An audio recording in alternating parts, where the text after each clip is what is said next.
So we got the whole system laid out right here. We're about to show you how easy it is to install it in the van. We're gonna start from the front with this middle section here, and you can come around and will follow me in here.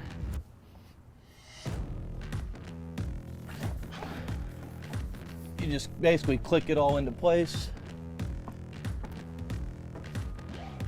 All right, that one's installed, locked in.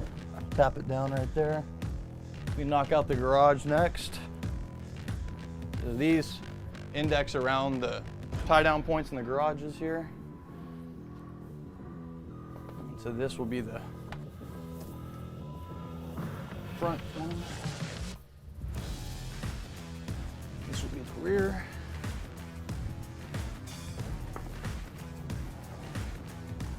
All right, back half of the van's all installed. We'll move up to the last two pieces. This will be your doorstep mat and your table.